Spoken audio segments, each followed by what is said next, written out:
अथ कालभैरवाष्टकम्। देवराजसेव्यमानपावनाङ्घ्रिपङ्कजं व्यालयज्ञसूत्रमिन्दुशेखरं कृपाकरं नारदादियोगिवृन्दवन्दितं दिगम्बरं काशिकापुराधिनाथ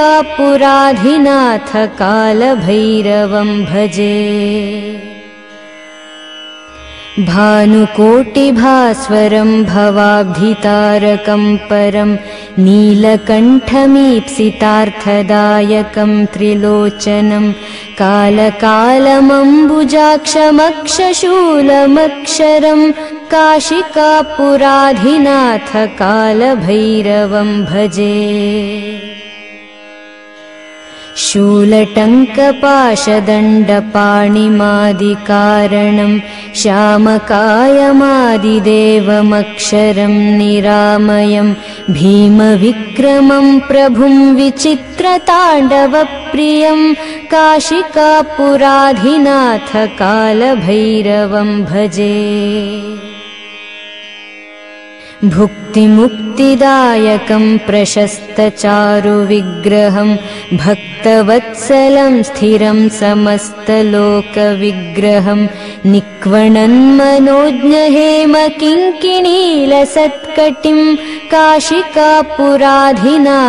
कालभैरवं भजे।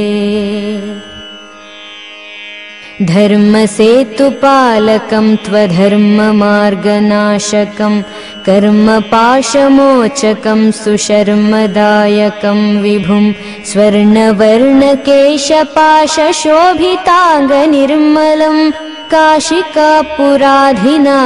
कालभैरवं भजे। रत्नपादुकाप्रभाभिरामपादयुग्मकं नित्यमद्वितीयमिष्टदैवतं निरञ्जनं मृत्युदर्पनाशनं करालदंष्ट्रभूषणं काशिकापुराधिनाथ कालभैरवं भजे।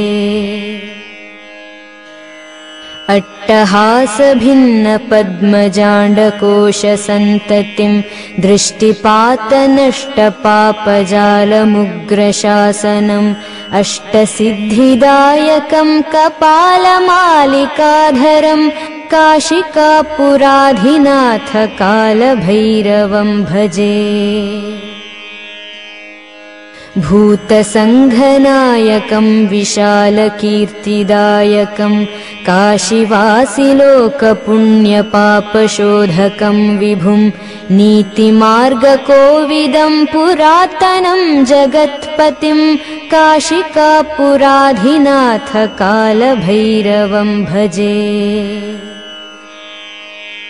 कालभैरवाष्टकं पठन्ति ये मनोहरं ज्ञानमुक्तिसाधकं विचित्रपुण्यवर्धनं शोकमोहलोभदैन्यकोपतापनाशनं ते प्रयान्ति कालभैरवाङ्घ्रिसन्निधिं ध्रुवं ते प्रयान्ति कालभैरवाङ्घ्रिसन्निधिं ध्रुवम्।